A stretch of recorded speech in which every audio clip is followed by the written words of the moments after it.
Hi Legion, John Hitler, co-founder of Evoking Genius and co-creator of the Genius Discovery Process, with another edition of Pure Genius. Would you rather be cute or gorgeous? Probably depends on the situation. Some people couldn't ever pull off gorgeous. Some people can't ever pull off cute. Wouldn't it make sense to be the one that works best in the situation? Well, here's what we say. Cute does not equal gorgeous. Nor does awareness equal transformation. In the same way that cute does not equal gorgeous, awareness does not equal transformation. And we hear people confuse the two all the time. Well, I coach entrepreneurs, CEOs, team leaders, and individuals to create lasting behavior change by making transformation safer and more attractive than standing still. Transformation is what we're after, not necessarily awareness. But what we're going to do today on Pure Genius is differentiate the two, use the metaphor, the analogy of cute and gorgeous to do so, and show you how and when to use awareness effectively in order to get to transformation. Want to play? Great. Let's spin the big wheel. So think of somebody famous who's assessed as being cute. Right off the top of my head, I think of somebody like Jennifer Aniston. Kind of the girl next door. She's always been cute. And we hold her in that realm. But we don't hold her necessarily in the realm of gorgeous. She's really cute.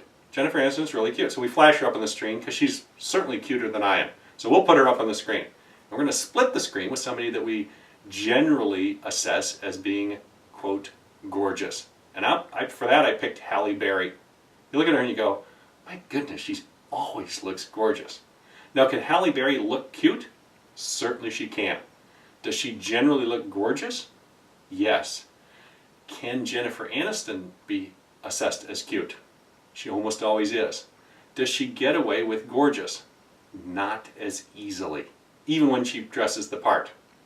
Well, think about it now. Take both of them, take both the actresses, and dress them both in cute outfits and put them in a garden party. Put them in a sundress and put them in a garden party. Would they both look cute? Sure they would. Now, put them both in that same sundress and bring them on the red carpet. It wouldn't work. Cute doesn't work at a function where the Academy Awards where you're supposed to look gorgeous or glamorous. Just like wearing an evening gown won't work at a garden party, wearing a sundress to the Academy Awards won't work either, because cute and gorgeous aren't the same thing. They're both desirable, but they're not the same thing. Well, awareness is desirable as well. So is transformation. They are not the same thing. Let's make sure we use one to get the other. So here's the thing. I'm going to start with a Webster's Dictionary definition of transformation, because in the end, what most people that I work with every day want is transformation. They want what we call human transformation. So transformation is a thorough or dramatic change in form or appearance. I'll say it again. A thorough or dramatic change in form or appearance. And what happens is we watch people as they transform over the course of about 6 months. That's about how long it takes.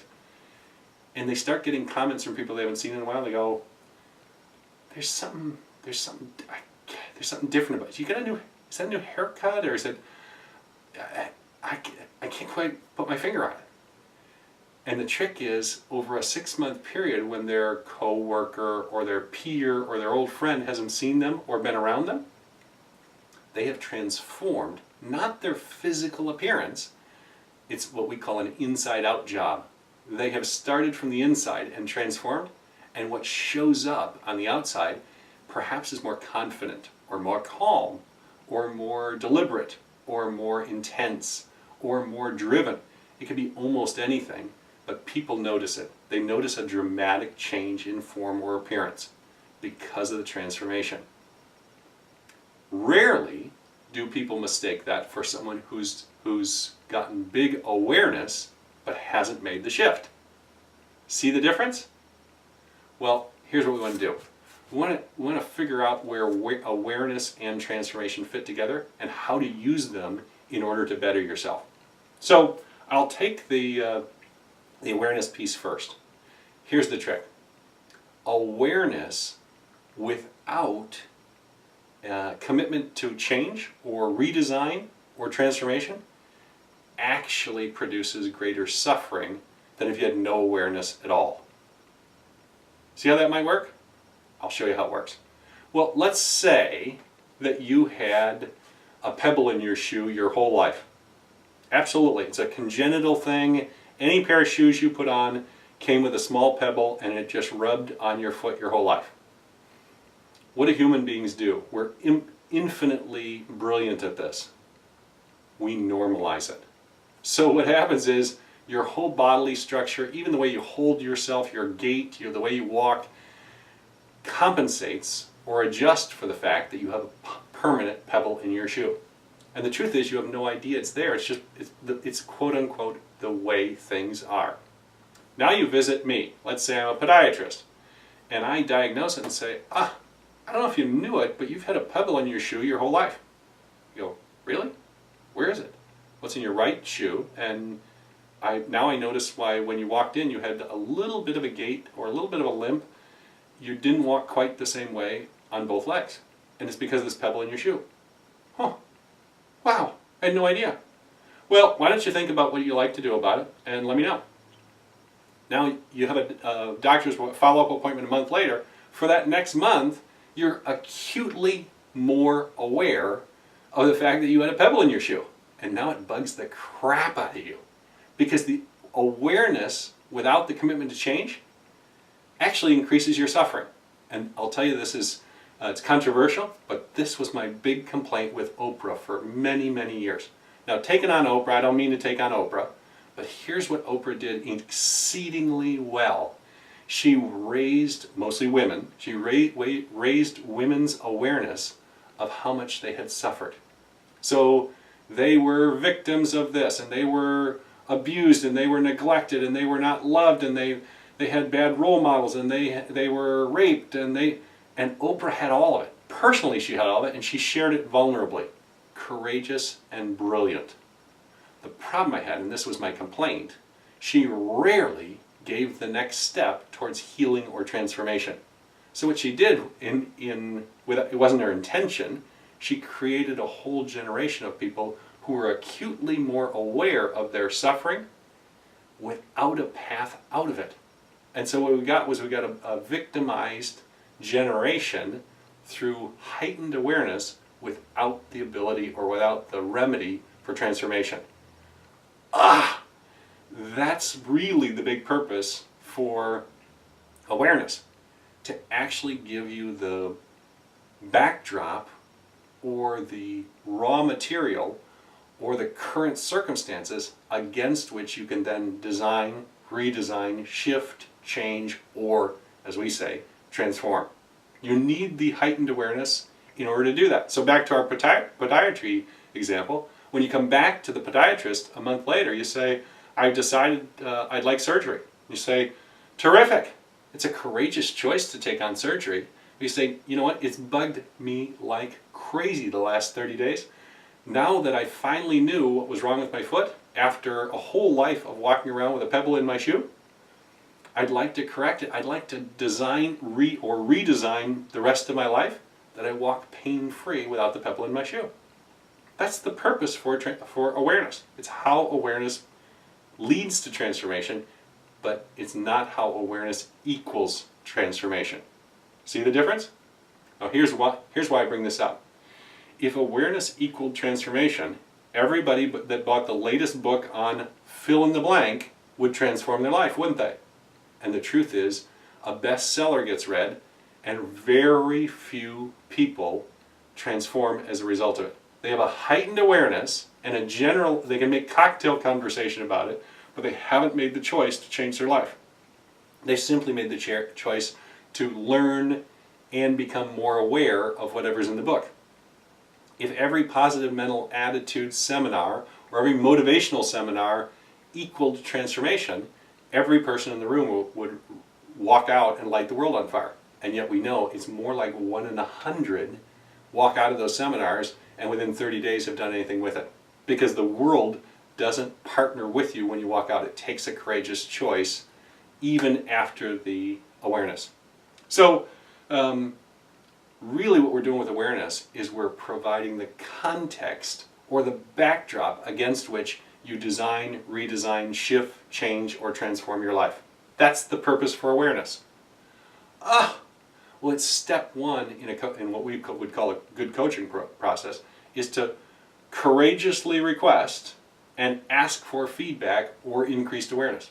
Because people that don't want to change or shift, they don't want the feedback, they don't want the awareness. They say, you know what, I'm happy just the way things are. I don't really want to put myself through that process of hearing what might be what I would call critical feedback. It doesn't have to be mean-spirited. It may not be very flattering though. So it's a choice. Awareness is a choice, as is transformation. So let's go to transformation. You've got the awareness now. You now have the awareness that you've got a pebble in your shoe. It's causing trouble. It's your responsibility to fix it or not fix it. Great. So step one in transformation is it's a shift towards exactly this, a shift towards becoming whom or what you would like to become. You got it? A shift towards becoming whom or what you would like. Sorry, better language there. Second, it's generally speaking an improvement or a bettering of your situation. Now, transformation can actually deteriorate your situation. I'll discuss that in a second. But when it's a choice, it's generally for the betterment. And what we say is, you're at a level of normal, we'll call here. This is your level. You're choosing to take yourself to a new normal up here. And when you choose that, what happens is, when it's based on transformation, you never fall back. Great! If it's built on tips and techniques versus like tricks and tips versus transformation, you can go from a level of normal here, do some tips and techniques and get up to here, and what happens is they're non-sustainable because you never really changed, you just implemented some tricks. So what happens is you fall back down. Very few people want that. That's why we say it's an inside-out job. When we transform from the inside out, you transform your whole life and you get what we call a new normal. Generally speaking, designed and chosen by you. So, as we said, it's almost always by choice. The time when it's not, the exception, is if you get a medical diagnosis or something like a catastrophe, like a car accident. You certainly didn't choose to be in a head-on car accident, but it could transform your life. And it will do so because you're now physically incapable of some things or less capable of some things, and you have to transform your life kind of at gunpoint. Understood. But most of the time it's by choice. We're going to deal with that piece. It generally speaking brings you to an irreversibly better state. We call that a new normal. So you are capable of producing this much income, or doing this physical activity, or living your life in a certain capacity or a certain mode, and now you're irreversibly capable of doing something better and different. Would you ever drop back? No, you're capable of living a higher life. Why would you live the lower life that you have? And always, transformation requires the choice of courage. You have to courageously say, I will do this. So let's give some quick examples. Let's say you chose to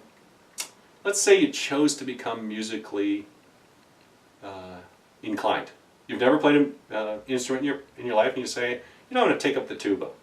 Why not? Tuba's a fun instrument. Your neighbors will hate you. Other than drums, I think tuba might be the only other one that the neighbors will complain. But just for having made the choice to transform your life, you gain awareness on what it'll take. You say, well, what it'll take? It's going to take this much money. You got to buy a tuba or rent one. You got to get some lessons. You're going to have to put aside this much time. And you go, wow, now I'm much more aware of what it takes to become a musician. Okay, my awareness is increased, and I choose to transform myself from a non-musician to a musician. Terrific. So now you are a tuba player. Do you have to be a good tuba player to transform? Absolutely not. As long as you're willing to make the choice and courageously move forward to do lessons, to practice, to perhaps perform in public, you transform all of whom you are. It'll transform your friendships, it'll transform your life partnership, it'll transform how you parent, how you friend, how you work, for having taken on the transformation from being a non-musician to becoming a tuba player. That's how transformation works. It's indiscriminate. You transform your whole life when you transform one part of it. So that's one way to do it. Another, to think about physical transformations. People say, well, I'm healthy. Oh. And generally speaking, in our society, healthy means the absence of disease. I think that's a silly way to call health. It's kind of like we call it our healthcare system. When do you use the healthcare system? When you're broken. You don't use the healthcare system to do much preventatively. It doesn't allow it. It's designed like auto mechanics, where you take it in when you have a problem. That's how our healthcare system works. It's not based on health. It's based on surgery and fixing you when you're not well. Well, what if you said, rather than having as my state of health the absence of disease, I shift or transform that to, I keep myself in athletic shape. Oh, that's hugely different. Now, what would the awareness look like? First of all, you'd have to request it. You'd say, I should get keenly aware of my physical state. So you take measurements. You say, here's how big my waist is, here's how much I weigh, here's my body fat percentage. And then you take some physical tests. You say, gosh, can I run a mile? No, I can't run a mile. Oh, okay. Can I do a push-up? Not very well. My form is horrible, and I can do 4 of them. Okay, great. How strong are you? How fast are you? What's your endurance? What's your capacity? All those sorts of things. And you become acutely aware that, oh my gosh, I was an athlete in high school. I've kind of fallen far away. It's not necessarily the best news. But guess what? It's where you're starting from. And that's the idea with awareness. So you say, I'm going to get to work. If I'm going to become an athlete, I've got to actually start sleeping like an athlete, eating like an athlete, maybe using supplements like an athlete, thinking like an athlete, certainly working out and holding myself like an athlete. And guess what? When you transform your body, you have to transform your mind to do that. You have to transform your spirit. You'll meet all kinds of new people. You will transform your business. You'll transform your marriage. You'll transform your health, of course. You'll be a role model for your kids in a different way than you were when you start transforming your life to become athletically fit. And people say, really? Yeah, really. You can't transform part of you and not transform the rest of you. And we have clients that every once in a while say, well, I'm only a jerk at the office. I'll politely say jerk. There's another word that fits better. But I'm really only a jerk at the office. Trust me, I'm a great guy at home. And what I always say to that is, could I talk to your spouse and your kids? I suspect they may have a different opinion. Your own opinion is you're a great guy at home or a great woman at home. But it's hard to be a jerk at work and then go home and turn into a loving, caring human being. Just generally doesn't work that way. So the way you do one thing is the way you do everything. When you transform, you change the way you do everything you do. That's what's so great about human transformation. So those are 2 quick examples. Here's what we know from experience. Transformation works best when it's safer than what you're doing now. And you say, what do you mean it's safer?